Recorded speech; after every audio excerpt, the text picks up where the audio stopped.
Добрый вечер. Вы смотрите программу «Якутия в деталях», проект «Мой доктор». С вами Иван Луцкан, главный врач Якутской республиканской офтальмологической клинической больницы. Здоровый кишечник – залог общего здоровья организма, ведь именно здесь происходит основной процесс усвоения питательных веществ. В кишечнике живут миллиарды бактерий, которые создают особую систему – микрофлору кишечника. О том, как не только сохранить и приумножить здоровье кишечника, мы поговорим сегодня с нашей гостьей, врачом-гастроэнтерологом Якутской республиканской клинической больницы, кандидатом медицинских наук Оксаной Балановой. Добрый вечер, Оксана Петровна. Здравствуйте, Иван Петрович. Здравствуйте, уважаемые зрители. Ну, сразу вопрос в лоб, когда нужно идти к гастроэнтерологу?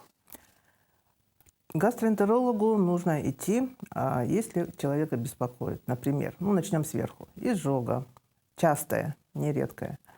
Боли обязательно, боли в подложечкой, боли в животе, вздутие сильное, которое мешает жить, скажем так. Запоры длительные, понос, тем более. Вот основные жалобы такие. А вот нужно ли сразу пойти с какими-то, возможно, исследованиями, чтобы не тратить время сначала на прием, потом опять на назначение? Может, что-то лучше сделать? На прием можно приходить, конечно, с исследованиями, но обычно все-таки после приема человеку приходится еще что-то досдавать.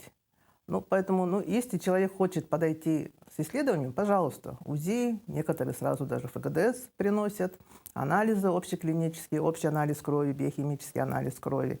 Пожалуйста. А так можно даже без обследований. Вот вы все-таки давно уже в профессии, тем более в отделении. Вот чаще всего с какими заболеваниями желудочно-кишечного тракта обращаются жители Якутии? Может быть, есть какая-то региональная особенность из-за нашего типа питания, из-за нашего образа жизни? Чаще всего обращаются, конечно, с функциональными заболеваниями. Функциональная диспепсия, синдром раздраженного кишечника. Но у нас в Якутии, по моим наблюдениям, очень много желчекаменной болезни. Возможно, это действительно особенности нашего региона, но желчекаменной болезни в последние годы стало очень много. И, конечно, запоры. Запоры, изжога. Вот основные пациенты, которые приходят на прием к гастроэнтерологу. Теперь, если, наверное, копнуть чуть глубже, да, вот по поводу изжоги. Все-таки изжога — это лишь симптом каких-то заболеваний. То есть не обязательно, что это гастроэнтерит. Возможно, эта причина еще в чем-то кроется. Вот в чем обычно проявляется изжога? Изжога – это… Все люди изжогу понимают, во-первых, по-разному. Поэтому приходится задавать наводящие вопросы. Изжога – это жжение за грудиной. Иногда чувство кислоты во рту, за грудиной. Чаще всего изжога является симптомом гастроэзофагиальной рефлюксной болезни. То есть, по старинке назывался рефлюкс-эзофагит. Иногда это проявление функциональной диспепсии или даже, может быть, язвенной болезни желудка или двенадцатиперстной кишки. Чаще всего. Основные заболевания, сопровождающиеся изжогой, такие. Вот как действовать, если у человека изжога и постоянно? Постоянная изжога – это идти на прием к врачу. Потому что изжога в норме может быть при употреблении какой-то определенной пищи. Допустим, человек злоупотребляет жирными продуктами, кофеином, точнее, даже не кофе. Томаты вызывают изжогу, газировка. То есть, если человек когда-то поел эти продукты, и у него возникает изжога, разовая, редко, это, в принципе, не заболевание, это норма. Но если изжога возникает часто, практически ежедневно, то надо идти к врачу, обследоваться, назначать лечение. Вот насколько сейчас медицина может вылечивать все заболевания ЖКТ, которые спровоцируют изжогу? Тот же самый ГЭРБ. К сожалению, и это я тоже пациентам объясняю, изжога – это не заболевание, которое можно вылечить навсегда. Оно может возникать при погрешностях в питании, допустим. Поэтому это заболевание, сопровождающееся изжогой, надо просто, скажем так, следить за ним, чтобы не было рецидивов. Периодически лечиться. Полностью вылечить изжогу, к сожалению, невозможно. Но держать ее в узде, так сказать, можно. Даже если ты соблюдаешь правильный тип питания. Снизил жирное, там, Да, максимально отварное, все равно она может появляться. может появиться, потому что точно не скажешь, но может. Мгм. А вот какие вообще в целом сейчас есть современные методики исследования? Что-то изменилось, может, за последние 10-20 лет при диагностике заболеваний желудочно-кишечного Мгм. тракта? Ну, обследования остались те же, но они стали глубже, шире. Например, те же компьютерная томография, магнитно-резонансная томография. Сейчас можно провести такие исследования, как КТ-энтерография, МРТ-энтерография, то есть посмотреть тонкий кишечник. Его же очень много, несколько метров, просто так туда не залезешь. И неинвазивно, и можно посмотреть утолщение стенки, даже наличие опухоли или еще что-нибудь такое. И, например, во время гастродуоденоскопии или ФГДС а, проводят видеохромографию, тоже можно рассмотреть подозрительные участки слизистой желудка. То есть все исследования, они дополняются со временем. Анализов много стало на аутоиммунные заболевания. Допустим, их раньше было меньше. Анализы ПЦР, полимеразной цепной реакции. Вот так. То есть абсолютно новых исследований нет, все старое, но все дополняется, расширяется, становится более современным. Мгм. А вот по поводу как раз-таки вот, ФГДС и такого возбудителя, как Helicobacter pylori, который основным является провокатором возникновения язвенной болезни желудка. Вот какие сейчас методы есть эрадикации Helicobacter pylori и каким анализам можно доверять?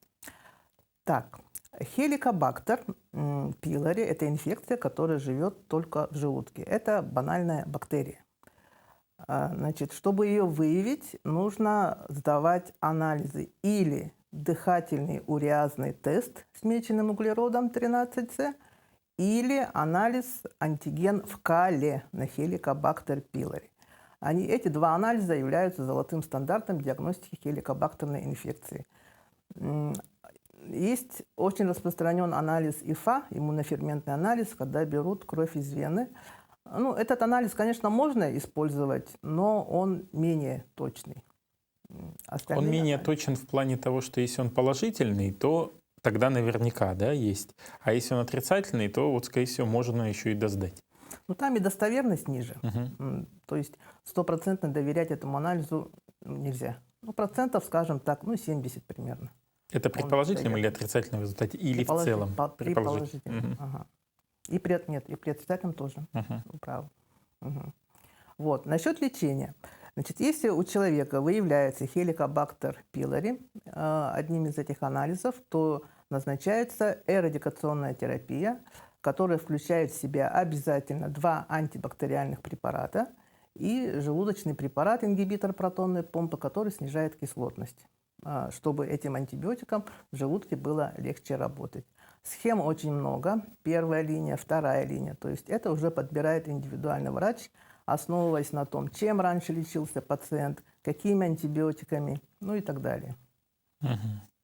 А вот насколько вредно переедать? И чем себе помочь, чтобы не переедать? Мы же Переедать? любим покушать. Ну, не сказать, что прям это вредно. Скорее всего, это неприятно, это приносит дискомфорт, тяжесть. А, Ну, организм здорового человека все равно все это переварит. Но зачем так насиловать, издеваться над своим любимым организмом? Лучше не переедать, конечно. Во всем соблюдать меру.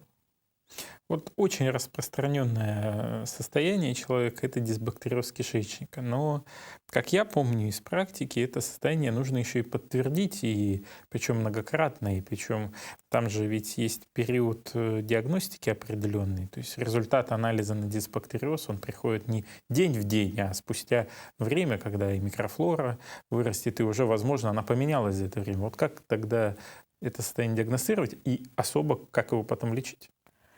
Ну, наверное, здесь я немножко удивлю и вас, Иван Петрович, и зрителей, что диагноза дисбактериоз на сегодняшний день не существует. А я специально искал, что не диагноз, а состояние. Состояние. Ну ладно. Ну и состояние, слово дисбактериоз стараются в современной медицине не употреблять. Потому что, как вы сказали, кишечнике живут действительно миллионы бактерий, и все их проанализировать обычным анализом Caulinodisbacteriose невозможно. Там на несколько, максимум 20, по-моему, бактерий высевают. И, например, я лично Caulinodisbacteriose, если мне приносит, я смотрю только на наличие абсолютно патогенной флоры, то есть которой не должно быть вообще. Вот это действительно что-то может сказать, навести на какие-то мысли, подсказать тактику лечения. А в основном Caulinodisbacteriose, сейчас, лично я не ориентируюсь на этот анализ. То есть, в принципе, на это состояние можно не обращать? Нет. Теперь это называется по-другому. То есть, например, можно сказать, это синдром избыточного бактериального роста в кишечнике, таким длинным словом. Но просто невозможно доказать это анализом на Caulinodisbacteriose. Есть специальные тесты. Кстати, это новый тест более-менее. Дыхательный тест на синдром избыточного бактериального роста в кишечнике. Если он доказан этим тестом, тогда можно лечить его. Соответственно, антибактериальными препаратами. А в каких условиях вот эти тесты можно пройти? Я вот, допустим, не слышал, чтобы в обычных поликлиниках его делают. Я знаю, у нас есть, в одном месте делают этот тест. Видимо, это частная клиника. Да, видимо. частная Всё клиника. понятно. Не будем рекламировать частные клиники. Кому надо, тот самостоятельно найдет. Вот по поводу тогда пробиотиков, пребиотиков, вот насколько они полезны, как можно ли самому их принимать для профилактики? Пробиотики и пребиотики, по идее, они считаются БАДами, биологически активными добавками. Они можно, конечно, принимать, но я их не назначаю прям широко-широко, потому что, 100% не доказана их эффективность, но все-таки можно их применять, но лучше их, наверное, в натуральном виде употреблять. Это же продукты, та же кисломолочка, пребиотики, та же растительная клетчатка. Можно, если кто-то хочет, можно и в виде таблеток, капсул. Ничего страшного. Вот вопрос патологии кишечника. Все-таки до кишечника, особенно до тонкого, добраться достаточно сложно. Да, это еще можно там ретромоноскопию провести, там прямую кишку посмотреть, 12-перстную ФГДС. А вот тонкий и чуть-чуть толстого, да, с ним всегда проблема. Вот как диагностировать эти заболевания? Какие методы сейчас есть? Потому что онкология кишечника, она сейчас очень имеет место быть. Да, значит, тонкая кишка, ее минимум 3 метра, максимум 6 метров. Конечно, ее инструментально, инвазивно невозможно посмотреть. Можно только, это у нас, к сожалению, нету капсулы, видеокапсулы. Раньше кто-то занимался у нас в Якутске, люди глотали. Довольно-таки дорогостоящая процедура. Можно было поставить, например, диагноз Крона, болезнь Крона. Начало 12-перстной тонкой кишки видно во время ФГДС. Это 12-перстная кишка и залуковичное пространство. И самый конец тонкой кишки тоже можно посмотреть во время видеоколоноскопии.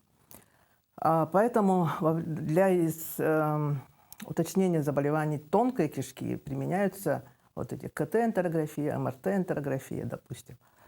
Заболевания толстой кишки. Тут есть очень хорошее обследование. Видеоколоноскопия, которая у нас в городе проводится, и во многих местах даже под наркозом. Там во время этого исследования можно рассмотреть всю толстую кишку и даже частично залезть в тонкую кишку, посмотреть подвздошную кишку. Эта процедура, видеоколоноскопия, лично я, например, своим пациентам после 45, даже 40 лет, я рекомендую пройти всем. Для выявления полипов толстого кишечника, так как полип может явиться предраком, так как рак кишечника толстого у нас с каждым годом, к сожалению, растет. А пациентам, у кого есть наследственность по раку толстого кишечника, тем можно задуматься о колоноскопии даже пораньше, чем 40 лет. Даже с 35, допустим, даже с 30. А вот почему возникают холециститы и панкератиты? Вы знаете, я очень не люблю диагноз холецистит, потому что диагноз холецистит, в отличие от тех времен, когда его ставили направо и налево, это очень редкий диагноз. и его можно поставить только при наличии камней в желчном пузыре. Вот если камни в желчном пузыре есть, да, может быть обострение хронического калькулезного холецистита или острый калькулезный холецистит. Просто так холецистит без камней бывает очень редко. У ослабленных людей, например. При тяжелом сахарном диабете, допустим. Ну, у людей, у которых инфекция может развиться, скажем так, практически на пустом месте. Панкреатит. Есть такой, панкреатит бывает острый, бывает хронический. Острый панкреатит – тяжелое заболевание, которое в основном лечат хирурги. Это жизнеугрожающее заболевание, и оно, к сожалению, вызывается больше половины алкоголем. Так? Ну и меньше половины – это тоже желчекаменная болезнь, так называемый билиарный панкреатит. Ну и есть более редкие причины, при этом не стоит забывать о табакокурении, которое тоже может вызывать панкреатит. Хронический панкреатит – это вообще очень редкое заболевание. Им страдают в основном тоже люди, которые перенесли острый панкреатит, страдающие алкоголизмом даже, может быть. Поэтому вот если вы видите, что вам на УЗИ написали диффузные изменения поджелудочной железы или даже написали панкреатит, это не значит, что у вас есть панкреатит. Скорее всего, его у вас нет. Потому что хронический панкреатит – это нечастое заболевание. Спасибо большое, Оксана Петровна, что подошли к нам сегодня вечером в студию, потому что тема очень важная, ее не охватить даже одной программой, потому что желудочно-кишечный тракт, наверное, самый длинный тракт у нас в организме, ну, за исключением, может, сердечно-сосудистой системы, и в котором есть в каждом части свои особенности. И об этом можно говорить постоянно. Поэтому хочется пожелать успеха в вашей работе, вашим коллегам, и еще раз поблагодарить за то, что ответили на интересующие нас со зрителями вопросы. Дорогие друзья, я хочу напомнить, что у нас сегодня в студии была врач-гастроэнтеролог отделения Якутской республиканской клинической больницы, кандидат медицинских наук Оксана Петровна Баланова, с которой мы говорили о вопросах гастроэнтерологии, очень важной и нужной теме. С вами был Иван Луцкан, программа «Якутия в деталях», проект «Мой доктор». Смотрите нас по будням в 19:15 и также повторы на канале Якутия-24, и в социальных сетях мы рассказываем о том, чем живет здравоохранение в Республике Саха-Якутия. Все в деталях. Спасибо большое. Всего вам самого доброго и здоровья.